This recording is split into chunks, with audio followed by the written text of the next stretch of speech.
I played and really enjoyed Yomawari Night Alone and Midnight Shadows on my Vita when they were first released. Well, enjoyed might not be the right word. They were atmospheric horror games that had constant jump scares. They weren't what I would call fun, but they were gripping experiences that kept me hooked all the way through. Yomawari Midnight Shadows is very similar to Night Alone. The style, gameplay and exploration are pretty much identical, but Midnight Shadows does have an expanded world map, better story, more enemies and many more jump scares. If you end up picking up this collection on Switch, I recommend playing them in order. The story of Night Alone has you play as a young girl that must explore a town at night full of ghosts and monsters looking for her missing sister. The plot was quite basic. It gives you an end goal and a reason to play, but I didn't feel any attachment to the character. I also felt like the whole thing was avoidable, because the sister went out into town looking for your dog, but the dog had died early on in the game. If the girl had just said, "No, there's no point going out looking for the dog because it's dead," then the whole ordeal could have been avoided. I'm being nitpicky, but the story was one of the weakest aspects of the game. The second game does a much better job with the story. In Midnight Shadows, the game starts out with two characters, Yui and Haru, watching fireworks together at dusk from their town's hilltop. As they return to their homes, they're separated, with Yui disappearing. Yui is mysteriously transported around town, waking up in different locations. Haru can somehow hear Yui and spends the game exploring the town, avoiding spirits and monsters as she tries to find her missing friend. The mystery of what's happening to Yui kept me interested throughout the playthrough. The story is far better than that of Yomawari Night Alone. There's very little dialogue in the game and it gives you very little explanation of what's going on, but it does a really good job of making you feel the sadness, hopelessness and loneliness of the two girls as they search for each other. After one stressful encounter, Haru stopped to cry that she can't take it anymore. And with all the scares of the game and release of tension, you can feel her pain. The gameplay is pretty much identical between the two games. Your characters need to avoid the deadly spirits in the world, but they move very slowly. They can run, but not very fast, and their stamina depletes very quickly, especially when they're being chased. You walk around the town using your flashlight to reveal enemies. When enemies are nearby, the girl's heartbeats start getting louder and louder and faster. It really adds to the scares and tension of the game to hear the heartbeat getting louder but not seeing the spirit approach until your flashlight shines on it. Many enemies move faster than your character, and trying to outrun them is not possible. So you need to vary your approach, either avoiding and taking a long way around, or trying to creep past them. You can hide in bushes or behind signs, but when you're being chased in a large open area with no nearby bushes, there's a good chance you'll be killed. There are a lot of items to find in both games, but the town is far bigger in Midnight Shadows compared to the first game. The larger map gives you a far bigger area to explore, but it also means I got lost a couple of times. The game gives you some direction to help your exploration, with some roads and locations locked off by large stationary monsters, so you know where not to go. Your dog also appears occasionally to give you some guidance of where to go and barking in the distance. After decades of playing video games, I always feel the need to explore every area thoroughly. But the Yomawari games made me pause as soon as I heard or saw an evil spirit up ahead. The helplessness of the playable character meant every encounter felt scary, from the small spirits that sounded like buzzing flies, to the fast giant demon dog that charges at you from a distance. Dying was a double-edged sword.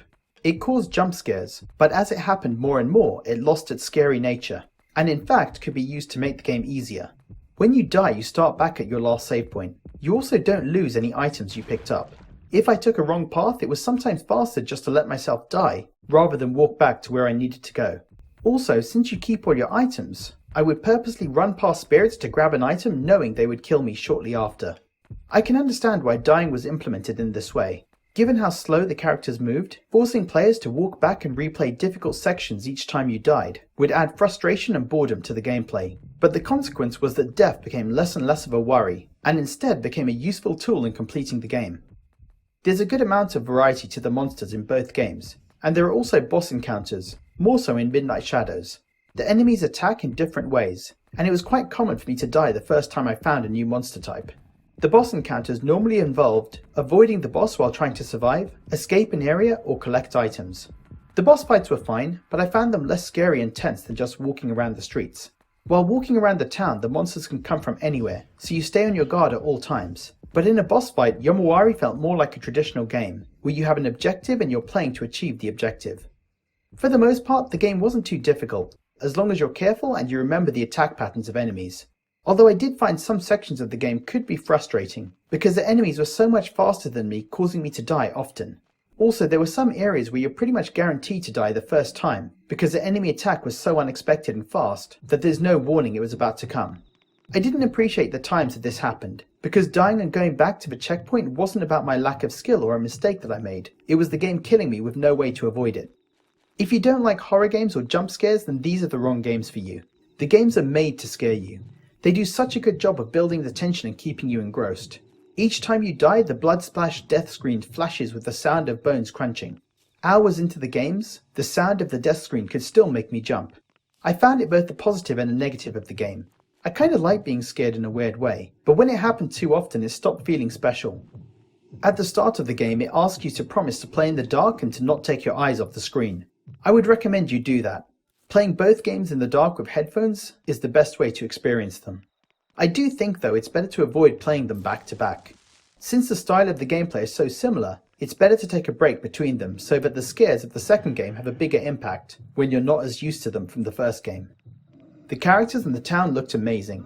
The hand-drawn pastel-style graphics of the characters and town really contrast to the hideous monsters that roam around. Nailing a good horror game comes down to the atmosphere and sounds. Both games get this aspect right. There's no music in the games except at the end credits. Since there's no music, all the sound effects seem especially loud. Even the crickets chirping in the distance or the hum of electricity in a nearby streetlight give the feeling that you're alone in this scary world. Every footstep you take and the sound of the player's heart racing adds tension to the game. Different spirits had different sounds that made me feel uneasy and tense.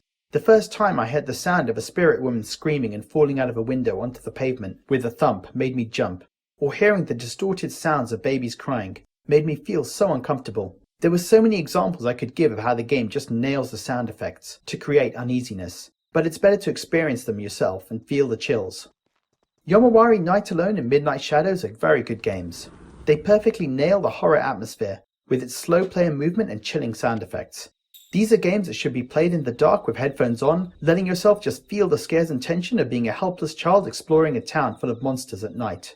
I recommend playing them in order since the improvements in the second game would lessen your experience with Night Alone. If you played the Vita versions, then there isn't a lot of reasons to go back to them.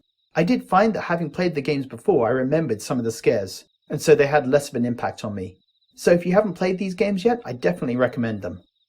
So guys, what did you think of Yomawari Night Alone and Midnight Shadows? Are you planning to pick this up? Leave a comment below, and as always, thanks for watching.